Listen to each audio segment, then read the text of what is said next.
So with how great the 76ers have started the season, it's about time I gave my prediction on them. As of me saying this, the 76ers are currently 10-5 and have the best record in the Eastern Conference. Well, I'll be honest, I certainly underestimated them and I'm very surprised to see them doing this well. And it's no understatement that last year was a disappointing year for them, as they finished 6th in the Eastern Conference and then got swept by the Boston Celtics in the first round. But anyway, how are you all doing, guys? I hope you're having a really great day, and welcome to my prediction video for the Philadelphia 76ers. If you're new around here, this is basically a series I'm doing where I'll pick an NBA team, do a breakdown of them, and then give my prediction for them this season. And if you wouldn't mind liking the video as well, that really does help me out, and it only takes a second, so yeah, please do that. And so then without further ado, let's just get right into it, and I think we need to start with Joel Embiid. So Joel Embiid has been very impressive to start the season. 26.4 points, 11.3 rebounds, and an effective field goal percentage of 58%, by far the highest of his career so far. His 3-point percentage is also the best of his career and on par with his rookie season. And there is so many great things that Embiid is doing this season, so I'm just trying not to forget anything. He's getting far less personal fouls than usual, with only 2.1 per game, and his win shares per 38 minutes have greatly increased from a career average of 0.178 to 0.28. And some of those stats might be a little bit confusing, especially the win shares, but essentially he's shooting a lot more efficiently and he's winning more games for the 76ers. What is really important to note too is that the Sixers have had 15 games so far this season, and Embiid has played in 12 games, more than he usually would. And it's no secret that his career has been plagued by injuries, and it's the biggest criticism that he faces. So hopefully this season, Embiid won't have any injuries and will play the highest percentage of games in his career. Something really interesting though that I've realised about Joel Embiid is he has a serious shot at MVP this season. Obviously he is playing really well, and I've mentioned that he's sat out 3 games so far this season, all of which the Sixers have lost. So that really just goes to show how valuable he is for this 76ers team, and if he can keep this form up, then yeah, he could easily win MVP. Well, maybe not easily, but he's definitely within the running. Obviously the big question with Embiid though is, can he stay healthy? Yeah, I hope so, and can he keep this form up? Definitely. But now let's talk about Ben Simmons, who hasn't had an incredible start to the season. His points and effective field goal percentages are both at career lows, but in fairness he isn't really a scorer.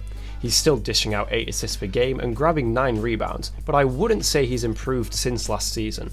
He's still great defensively, as we all expected, and one of the best perimeter defenders in the NBA, but as always his offensive game is really lacking. He still has absolutely no 3-point shots, and even from 3 to 10 feet away from the basket, he's only shooting 31%. And Ben has been receiving quite a bit of hate recently for how little he's grown as a player while in the NBA, but I think this is a little bit unfair. Ben is only 24 and he's still made a lot of improvement since his rookie season, but I did think he'd be a better shooter than what he is right now. And as time goes on, I think Ben will gradually become a better shooter and at least get a mid-range shot. I don't really know about a 3-point shot though. But now let's talk about Tobias Harris, who started the year shooting great, by the way. He's shooting 41% from 3 with almost 5 attempts a game, but I'd like to see him shoot at least 7 a game if this is the efficiency that he's shooting. And he's averaging about 20 points a night, which is what we expect from him, and he's a decent defender too. A really underrated signing though from the Sixers, I think, is Danny Green. And this is only because Danny Green had a few bad shooting playoff games last season, but he's still a great shooter in the NBA. He's shot 40% from 3 for his career, and he still has a lot of playoff experience and veteran leadership to add to the Sixers. He's shooting 38% from 3 so far this year, which is a down year for him, but still very impressive. And honestly, I just think last year's playoffs was an anomaly for Danny, and if the Sixers do get deep in the playoffs, then Danny could be really valuable to them. And now let's talk about Seth Curry. Not Steph Curry, but Seth Curry, his younger brother who is still one of the best shooters in the NBA. And honestly, I didn't realise how good of a shooting year that Seth was having this season, because so far this year he's shooting an unheard of 60% from 3 on 5 attempts a game. And I know I always say this when a player's shooting well, but he needs to take more 3-point shots if he's shooting at 60%. And I mean, even if his efficiency drops from 60% down to 50%, but he takes 9 attempts a game, that's far better for the Sixers. And again, if they get deep down the playoffs, Seth Curry could be a really valuable asset for them. And now finally, I'm going to mention Shake Milton and Tyrese Maxey. And Milton's name should ring a bell from when he had a 39-point game back in March 2020.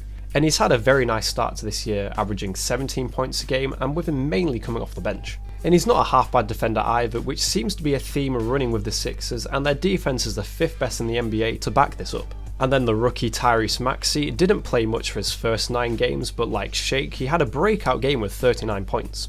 and he is a shooting guard, but he doesn't do a whole lot of shooting, and his main strength is getting to the basket, which he is really good at. Obviously he's still a rookie, and he's definitely one of the top 10 ones in this draft class. The main thing with this Sixers team though is whether they can keep up this form, because the best team they've beaten is the Boston Celtics, which is a great win, but then they've also lost to the Denver Nuggets and the Brooklyn Nets. But to be fair to them, when they lost to the Denver Nuggets, that was one of the games that Embiid didn't play in. But anyway, that's now the most important players covered, so now time for my predictions. And starting with their ceiling for the regular season, they could obviously finish very, very high. I'll be honest though, I don't think they'll hold on to the number 1 seed or even the number 2 seed. I think they'll go in at the number 3 seed. Because it is still early on in the season, and I think the Nets and the Bucks are still going to finish above them. But then as well, for their floor, I don't really see them dropping down very far at all. And honestly, from what we've seen so far, the only teams I can see finishing above them are obviously the Brooklyn Nets, Milwaukee Bucks, Boston Celtics, and the Miami Heat. And I can see that the Pacers are a bit of a sleeper pick here, but I think the Sixers will beat them. So then that only takes their floor down to the 5th seed and their ceiling at the 3rd seed, and to be honest, I think they'll finish the 4th seed right in the middle. And then for the playoffs, I would really like to see them have some success this year. They should make it out of the first round this year, but then for the second round, they could have a really tough series. Because for them to get past the second round, they'll likely have to beat either the Boston Celtics, Milwaukee Bucks, or the Brooklyn Nets, and they could easily lose to all 3 of them. And the last time they got past the second round was all the way back in 2001 when Allen Iverson led them to the finals, but they did lose to the LA Lakers. And while I don't think they'll reach the NBA Finals, I do think they could reach the Eastern Conference Finals, but this is obviously their ceiling for me. So then we're going to have their floor as the second round, ceiling the 3rd round or the Eastern Conference Finals, but I do think they'll go out in the second round. But I want to know what you think about the Sixers this season. Where do you think they'll finish in the regular season, and what do you think they'll do in the playoffs? Feel free to leave a comment down below giving your prediction, and I'll make sure to get back to you. And if you've made it to the end of the video, I'm generally really thankful, so yeah, thank you for that. And then as always, I'll see you on my next video.